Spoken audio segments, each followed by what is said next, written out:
Martin Phipps is the composer for The Crown. I'm at Noble of Gold Derby. I want to start off by asking you, Martin, what were you looking at when you were approaching the music in telling the story of The Crown? Right from the beginning. I mean, so I came on season 3 after some fantastic music by Hans Zimmer and Rupert Gregson-Williams and Lorne Balfe, and I took over the reins in season 3. And I mean, it was a very daunting prospect taking over from them, I have to be honest.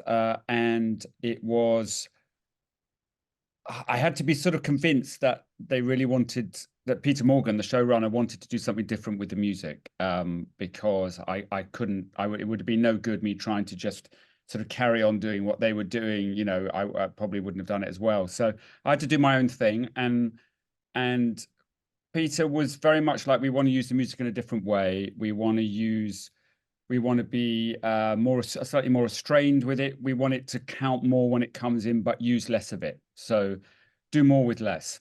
So that was the kind of brief. And I think we changed the tone of the music quite a lot from season 3 onwards. And that was our sort of mantra, was about being very particular with what we were doing, and trying to really make it emotionally count, and really get into the heart of the characters. Can you think of a moment where you did more with less in the music? Well, right from the beginning, really. I mean, I think a scene like just going back to season 3, with the ABBA fan, there was episode 3 was a scene about a whole episode about a mining disaster in Wales in the 60s in the UK. And there's a scene where the Queen is wandering around, being given a tour of the disaster site. It's like, you know, I don't know how many 80 kids had died or something. It was an absolute tragedy. And she was actually sort of struggling to feel the emotion of it. And I had to score somebody, a main character, and make the audience feel for somebody who was struggling to feel anything. So it was quite a complicated scene. And we did something really simple, which was just a growing bed of strings, which began at the beginning of the scene and grew in intensity throughout the next sort of 3 minutes. And then over the top of it became a signature that we used a lot in the next few seasons, right up to season 6, which was the very solo horn, French horn motif.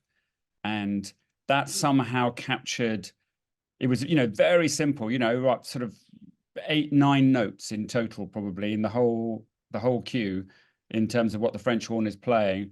But it somehow symbolized in its simplicity the weight of office that the Queen felt, and the majesty of it, the enormity of it, and yet the sort of singular loneliness that she was also feeling, and isolation that she feels as an individual, and her slight melancholy in that. So yeah, that's what we were trying to do a lot with, you know, 9 notes. Yeah. And did you like, sometimes composers do this? Did you have like themes or instruments for specific characters? I mean, things did settle down like that a little bit, but I never get too hung up on that. It's Yeah. not.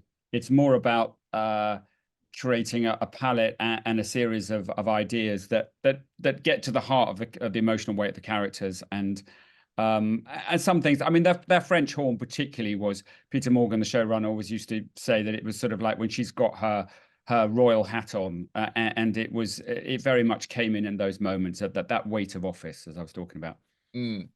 Yeah. What was so you talked about how you came on, you brought in something new with the music. When the cast changed at the end of season 4, and you sort of oversee then another transition period for the show, were Yeah. you focused on keeping things consistent musically through that transition, or were you wanting to use that as an excuse for another sort of change? Well, each season had a sort of new palette, and some new ideas came in, but I think the core of it uh, stays the same. And Peter Morgan always really wanted this to develop to this, but stay sort of faithful to those key ideas. And actually, particularly the beginning of season 5, because it was a change of cast, and our audience are sort of it's a whole new thing to look at and people to assimilate and understand.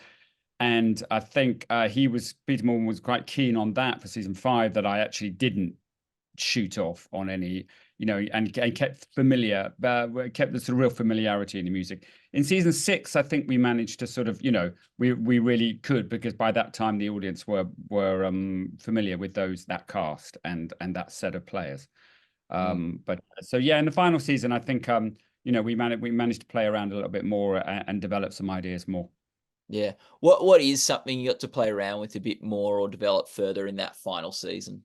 Right. So season 6, we did. There was particularly there was I got to play around with this really traditional Scottish bagpipe theme called "Sleep, Dearie Sleep," which was in the script, and Peter sort of gave it to me early on, and I often work just from the script, while they're filming, not to picture, in other words.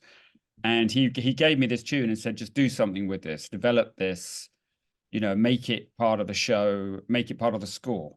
And that was a real challenge. But I think it really paid off, because we got some great, there's a great scene in the episode where the bagpipe comes and the piper comes in and plays it to the Queen.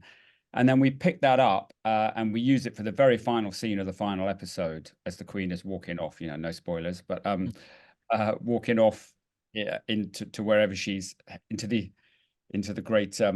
great kingdom in the sky. And she's just this long walk down the thing. And that's what I develop, is that idea. And then we pick that up and some motifs from that and use it. We use it over Diana and Dodie in the car at the end of episode 3. Going into the tunnel. We use it for the end of episode 4, when the Queen has had the whole kind of trauma of the funeral, and she's been seeing Diana's ghost and is all kind of very mixed up. And she has a moment where she's praying by the bed and thinks Diana is with her again, and looks over and she's not. And we use that same horn, and again, it's all very solo French horn, and it's all sort of tied into the rest of the score in that way. And Sleep, Dearie Sleep is the name of the final episode of the series. So exactly the music ties in beautifully there with the ending. Yeah. So the Queen passed away around when you were sort of finishing up work on the show or shooting and things. Yeah. What impact do you think that had in how you approached the music? Well, to be honest, we'd finished the series by that point. Oh, okay. So, I think it was very hard and tricky for people in charge of the show. Obviously, it made it very emotionally complicated, and trying to do a dramatic interpretation of that, of her life. So it was very tricky for everybody else. But we actually on production had finished by that point. Oh, nice. Okay. What as you approach that final episode of the show, what was important for you, like in sort of what you wanted to leave viewers with musically? Yeah, I think it was a really distinctive voice, something that they would know immediately. If they ever heard this music again anywhere else out of context, they would immediately make them think of the Crown and think of those characters and think of the journey that they went on.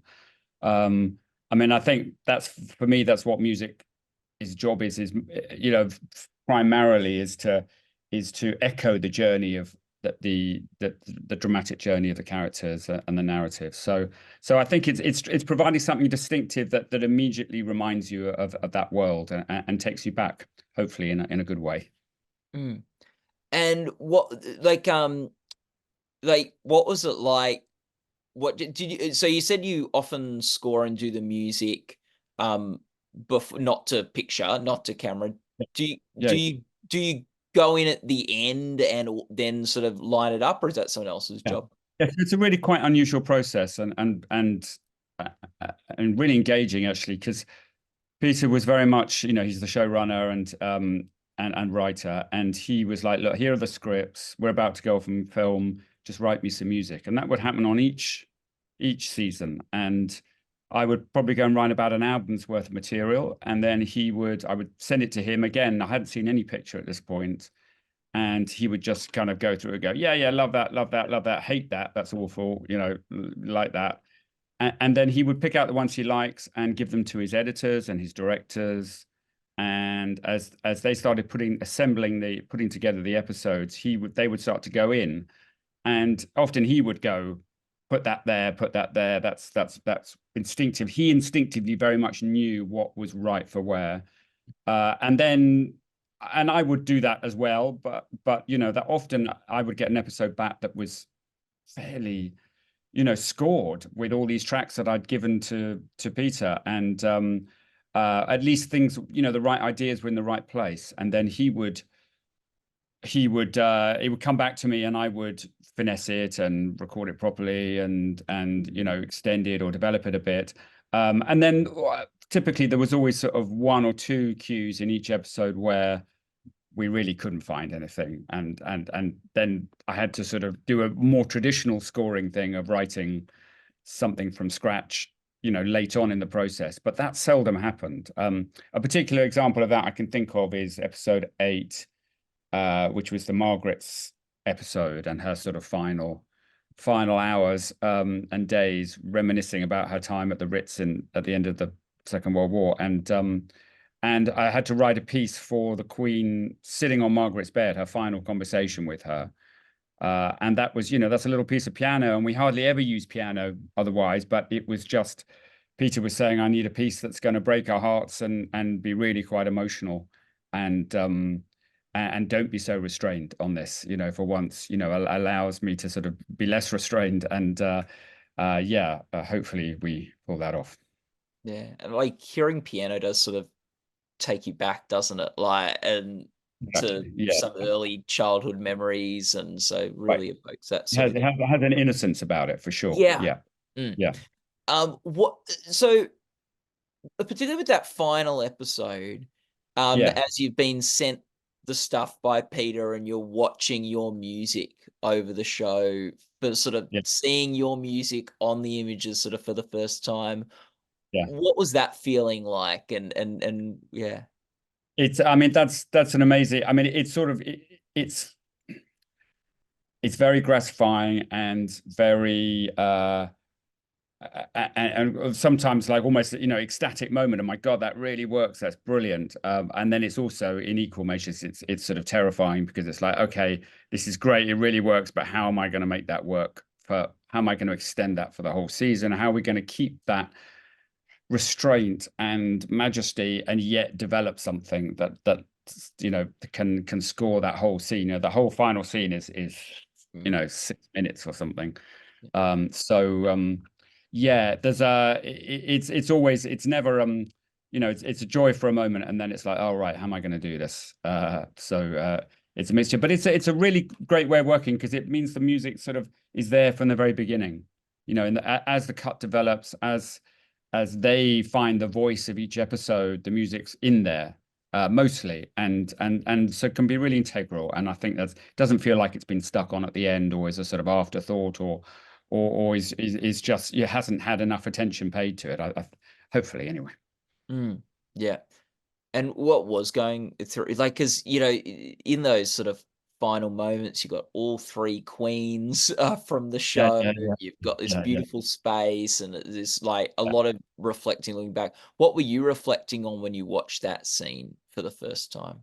Well, I mean, it's really just how to, obviously finishing a show, finishing a kind of a show that's had 6 seasons and has covered such a load of ground. It is an incredibly difficult thing, and I think everyone was sort of, taking a deep breath about how they could finish this and do justice to it. And and like everything with The Crown, it was like about doing something really emotional, making people cry, definitely, and giving them real emotion, but without being overwrought about it, without doing it in quite a subtle way. So it was always about how can we do this subtly and slightly obliquely, just not hammering our audience over the head at all with the emotion of it. And I mean, that was the beauty of having that Sleep Dearie Sleep tune, and then the arrangement I'd done of it and the development I'd done of it, and then it just got put over this final scene. And Mhm. although I had still had a lot of work to do on it, it was sort of there, and everyone agreed it was working. So we never had a real crisis point with that end scene, which you could do in something like a final scene of a final episode of a final season. Is there a scene you're particularly fond of from the 4 years you worked on the show? Oh God, many, many. I mean, there's some. I think season 3, Mm. uh, the Aberfan Q, absolutely Aberfan episode. Season 4, there's the episode of Diana in the palace, sort of locked away in the weeks leading up to her wedding, and then then the final cue from that episode is she's getting ready to she's being dressed, and everybody, all the rest of the royal family are getting dressed, and this big moment of this disaster wedding that's about to take place. And that was absolutely fantastic. Season 5, there was a great episode about the royals' connections with the Russian royal family, Mm. and the Queen and Prince Philip going back to Russia and doing that. I loved that. Was one of my favorite episodes from season 5. And the final season, I mean, it's either that NQ or, as I say, it's the final cue of episode 3 of Diana going into the tunnel. But then also, actually, in episode 3, there's a couple of other moments. There's Dodie buying the ring for Diana, and there's Diana talking to her boys for the last time, and that's a very simple string cue. Again, unusually emotional for what we do normally, but it was a special moment, and I think we were allowed to do something a little bit more that time. Yeah. What do you think's special about The Crown and the story it was able to tell? Well, I think I mean, I love stuff that's surprising, and when I first heard that Netflix were going to do 6 seasons on the royal family, on the Windsors, it was like, and as a UK person, British person who doesn't have a particular affinity to the royal family, I don't, that I don't feel particularly much either way about them, but they were. I didn't think it was a great idea. I have to be honest. I thought it was, that was really not going to work at all. And then I was so surprised when I saw, I think as everybody was, when they saw, and impressed when they saw the first two seasons. And so what it is it like any good show, it tells us something about ourselves, and it tells us, I hopefully gets into the heart of why we need these people, what role they play in our lives. And also tells us a lot. I mean, again, as a British person, tells us about our own country and the class system and where power lies. And Peter Morgan always had this great tip to me about that he wanted the music to represent suppressed power. So Mm. it was very much about, like, so again, it wasn't like big epic overwrought, very loud music. It was about music that had real weight, but it was kind of sitting underneath the surface and bubbling away, and gave us this sense of, you can't quite see it, but you can feel it. You can feel this Mm. power at work here, and that was another role I think the music really helped with. You said the show helps us learn about ourselves. What's something you learn about yourself working on the show? Well, I think it's looking at why these people are so important to, in this country and globally as well. I mean, it's incredible, the phenomenon that they represent, and what they mean to people, and looking at that tells us something about why we need these figureheads, these individuals. And it was really sort of interesting, to play a role in that kind of journey. Yeah. What role do you think music plays in telling stories in film and TV? Oh, I mean, for me, and this is what's so great about working on something like The Crown, something that's the quality, where all the departments are working at full pelt and really doing their job. The music doesn't need to just help the the narrative or the characters do their job. They're already. You could take all the music off The Crown, and it would still be a great watch. So the music is there to add some. So when that's the situation, the music can come along and add a whole nother layer and a whole other sense of emotion and connection with the viewer. And that is a real privilege to do. I mean, a lot of stuff you can't do that on because it's not, your music just needs to be there to help the drama work, and the Crown doesn't need that. And that is such a joy because I can add a whole nother layer, and the music has an integrity in its own right. And yeah, hopefully, anyway. Well, Martin, thank you so much for talking with us today. All the best of luck for the upcoming Emmy Awards. I believe you were, among other nominations you've had, you were nominated for that ABBA fan episode you were talking about a couple of That's years right. ago. That's right. Yeah. Yeah. So, And that fairy tale one, the episode for the yes. season 4. So Yeah. yeah. And I imagine you'll be submitting Sleep, Dearie Sleep this year. Yeah. We have done the final episode. Yeah. Yeah, exactly. So It's got that to a be. great episode. So all the best of luck with that. And people who love the Emmys can go, and or love TV can go to goldderby.com to join the discussion and get stuck in there. Martin, thanks so much for the time. It's been a great chat. Real pleasure, man. Real pleasure. Thanks so much.